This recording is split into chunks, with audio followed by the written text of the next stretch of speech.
வெள்ள அபாயத்துக்கு அதிகமா தயார்படுத்திக்கலாம். போட்டு அந்த மாரியான ஒரு இத வந்து தயார்படுத்திக்கலாம்.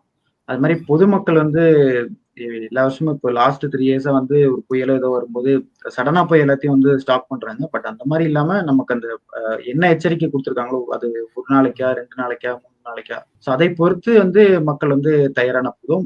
மின்வெட்டு கண்டிப்பா வந்து இருக்கான சான்ஸ் இருக்கு. ஸோ அதுக்கேத்த மாரியான பிரிப்பரேஷன்ஸ் பண்ணா போதும். கவர்ன்மெண்ட் வந்து நமக்கு வாட்டர் லாகிங் இந்த ரோட்ல தண்ணி தேங்குறது இந்த மாரி எல்லாம் இருந்தாங்கன்னா, அது சீக்கிரமா வந்து கிளியர் பண்றதுக்கான நடவடிக்கை எடுக்கும்.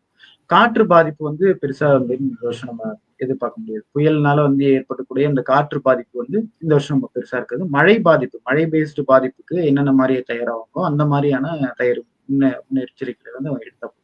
ஸோ அடுத்தது ஒரு சின்ன பிரேக்குக்கு பிறகு நவம்பர்ல திரும்ப இருக்குன்னு சொல்றீங்க. ஸோ நவம்பர், டிசம்பர் எப்படி இருக்கும் அப்படின்னு சொல்ல முடியும்? So November, December once again பார்த்தீங்கன்னா, நமக்கு மீண்டும் வடகிழக்கு பருவமழை ஆக்டிவ் ஆகும். நமக்கு வந்து இந்த மேடன் ஜூலியன் ஆக்சிலேஷன் சொல்லுவாங்க. அந்த ஒரு அலை வந்து நமக்கு இப்போ வந்தது. ஸோ அந்த அலை வந்ததுனால நமக்கு அந்த போன சிஸ்டம்ல நமக்கு வந்து மழை வந்தது. அடுத்த ஒரு புயல் வருது.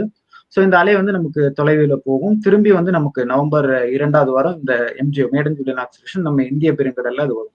ஸோ இந்த அலை வரும்போது மீண்டும் நமக்கு வடகிழக்கு பருவமழை வந்து ஆக்டிவ் ஆகும். பேக் டு நமக்கு காற்றழுத்த தாழ்வு நிலை, புயலோ அது போன்ற சலனங்கள் நமக்கு தமிழகத்தை நோக்கி வந்து நகரும்.